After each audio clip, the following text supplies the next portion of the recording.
Greetings and welcome to my new calculus channel.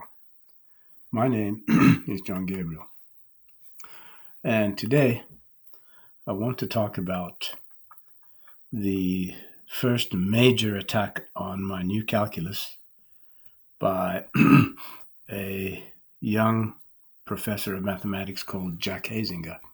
Now, he's worked at several places, and it doesn't really matter where he's worked. All that matters is how he reacted. So let's talk about the story of Jack Huizenga and my new calculus and all the libel and the damage that was done because of his critique. So Huizenga caused a tremendous amount of attention to be focused on my new calculus. Unfortunately, not the good kind of attention. He basically attacked it without understanding it, without even taking time to try to see what it was all about. And one of his first red flags was that he thought it was the finite difference, the same thing as a finite difference, or the central difference. So you look at the formula for the central difference, and you see it over here. This top formula here basically takes the central, it basically just takes the average of two ordinates. And you can do this, here it's done in multi-coordinate calculus, but it's also possible in single variable calculus. Just simply use x plus h and don't worry about y at all. So this would, for example, be x plus h only and f minus x of h, and just drop the y out, and it's not a partial derivative. Anyway, let's get back to this critique that he posted on Quora. So after I refuted him, he realized he had been rather hasty and retracted most of his lies and libel, but he never apologized. The only problem with this is that he had caused tremendous damage to me, my reputation as a mathematician, as a human being. I mean, what followed after that was just all downhill. You had all these colleagues and his students and whoever else questioning my mental health, and from there it just got worse and worse. But he and Gilbert Strang are basically in the same basket of deplorables. Gilbert Strang is a MIT professor, was an MIT professor. Now, so the question on Quora was, and I didn't ask this question, somebody else did, but I wasn't allowed to answer. So it's, what do people think of John Gabriel's new calculus, which claims it is the only rigorous formulation of calculus? Well, guess what? It was back then the only rigorous formulation of calculus, because mainstream calculus has never been rigorous. So Huizenga, after posting that comment, said something else, which is so easily refutable. He says there has been a completely rigorous notion of limit for well over 100 years. Well, I guess he never read the history of calculus and its conceptual development by, let's see, this professor here, Carl Benjamin Boyer, or historian. So he received his PhD in mathematics from Columbia University in 1939. And this gentleman here, who I dare say had a lot more brains than Huizenga could ever hope to have, pointed out in his book that Cauchy had stated that irrational numbers are to be regarded as limits of sequences of rational numbers. So since the limit is defined as a number to which the terms of the sequence approach in such a way that ultimately the difference between this number and the terms of the sequence can be made less than any given number, the existence of the irrational number depends, in the definition of the limit, upon the known existence, and hence the prior definition of the very quantity whose definition is being attempted. In other words, the definition is circular or self-referential. And he continues, he says, that is, one cannot define the number square root of 2 as the limit of the sequence. Okay, you can't do it. Because to prove that this sequence has a limit, one must assume, in view of the definition of limits and convergence, the existence of this number as previously demonstrated or defined. Cauchy didn't notice the circularity of this reasoning. He says appears not to have noticed. That kind of just makes him seem a little more humble. But tacitly assumed that every sequence converging with itself has a limit. Well, there's actually even a simpler reason than the one Boyer stated there. If you're going to talk about a number that is not a rational number, you have to define it in terms of the attributes it possesses. So if you're going to say a rational number, you can't say it's not a rational number, because all you're doing there is just saying what it is not what it is. Okay, you cannot define concepts by attributes they do not possess. And that you will learn about in my all-time famous article on what does it mean for a concept to be well defined. In any case, if there had been a completely rigorous notion of limit for over 100 years, then why did Carl Boyer question it in the last 100 years? Okay, so obviously, Huizenga is an ignorant asshole who basically doesn't know much mathematics, doesn't even know what is a mathematician. But he says that rigorous treatments are a bit more tricky, but have also been made. Well, I have a lot to say about that.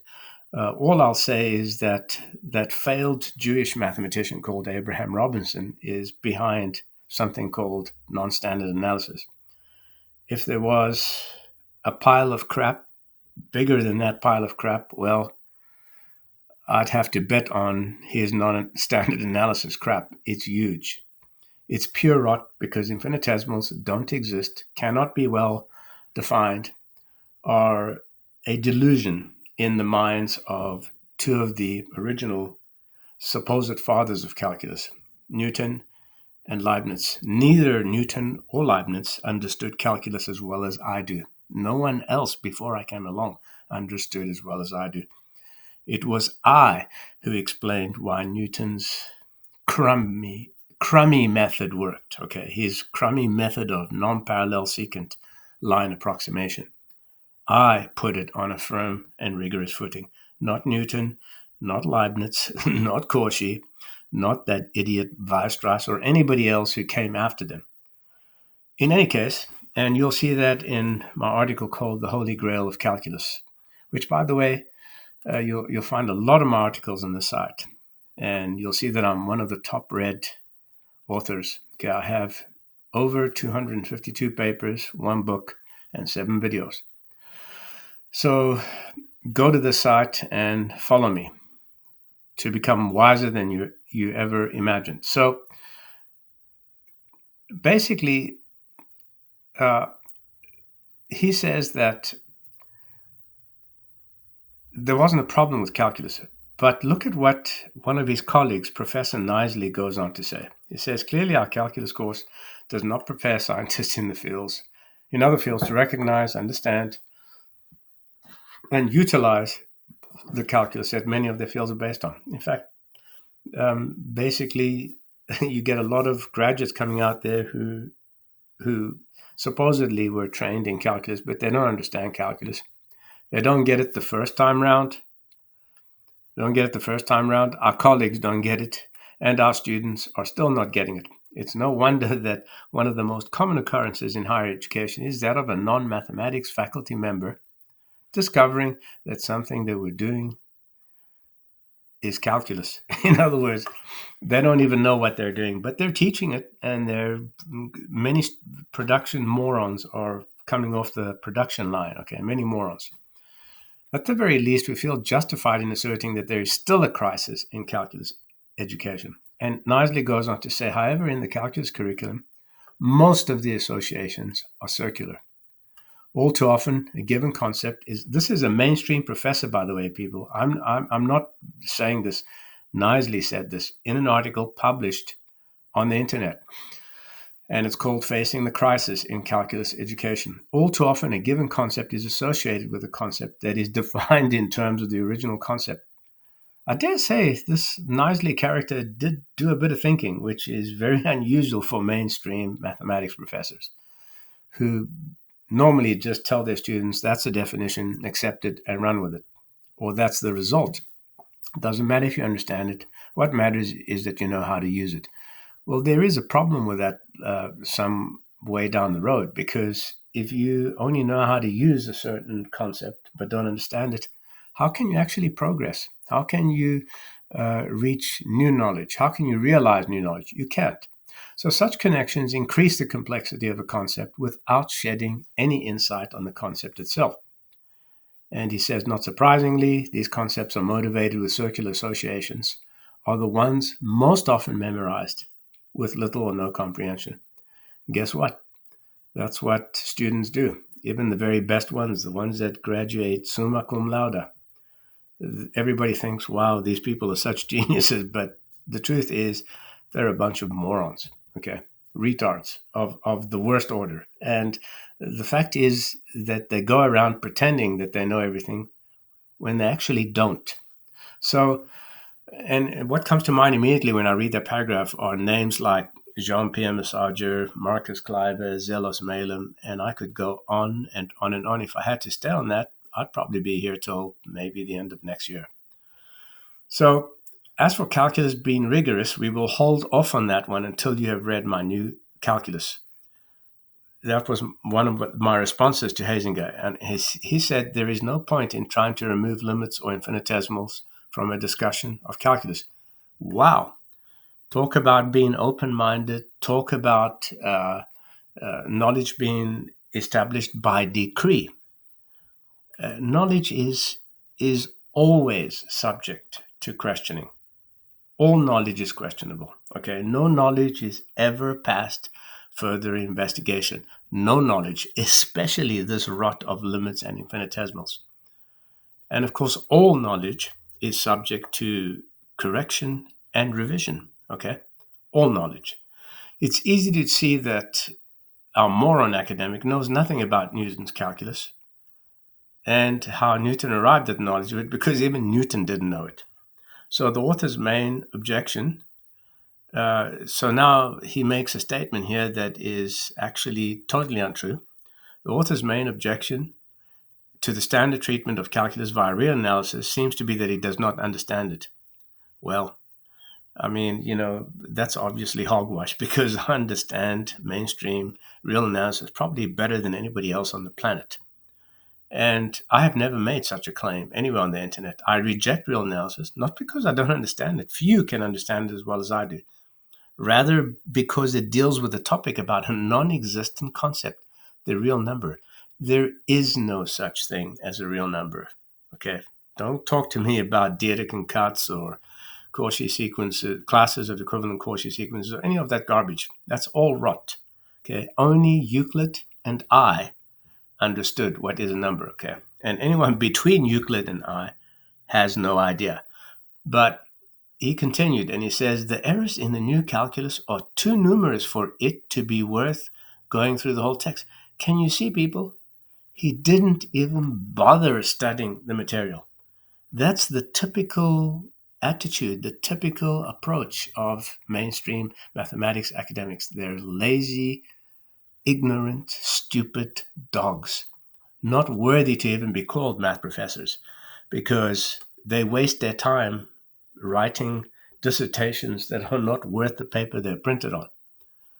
But when it comes to an important topic, which intends or whose goal or agenda is to improve the education of calculus and to open up a whole new world of information, it's not worth going through the whole text. Well, that should tell you a lot about what mainstream academics do and how they think. So he dismissed the rest of the text because he could not understand it. That's the truth of it. And so Huizenga mentions that one has to consider an MM pair, which is outright false. You don't have to consider an MM pair. That's not the case at all. It's totally untrue. But that's because he didn't bother studying the document. If he had, he may have actually understood, and he may have been pleasantly surprised. believe it or not, you may have been pleasantly surprised if you took the time to understand what a genius like me is telling you. Okay? So you can read this critique. I'll place a link to it. I'm kind of tired and a little out of breath, and my right eye is beginning to hurt. So I would have loved to cover a lot more, but you can read more here and go through it yourself. So if you're not already a subscriber to my YouTube channel, become one. Click the like button. Tell your friends about it. Spread the word, because remember, I have many enemies in the mainstream. Their chief goal has been to destroy me. Ironically, those who do like the new calculus don't stand up and be counted, and those who hate it, don't really hate the new calculus itself. They hate John Gabriel. So it's not that they can hate the new calculus. They don't know what it is. How can they hate it? They say they hate it because it's associated with me, but they don't know how it works. I mean, every objection they've ever raised has been a non-objection. No one has ever refuted anything in the new calculus, contrary to this ignorant fool's critique on Quora and other sites. Now, this guy is a distinguished professor. You have to remember that. He's been in the mainstream. He is mainstream, and of course, anything he says carries a lot of weight, unfortunately. And the same thing goes for all his colleagues. Now, that's all I have to say. I'll place a link to this sci.math entry, and you can look at it in your own good time. And if you're not already subscribed, as I said, become one. And I look forward to chatting with you soon. My name is John Gabriel.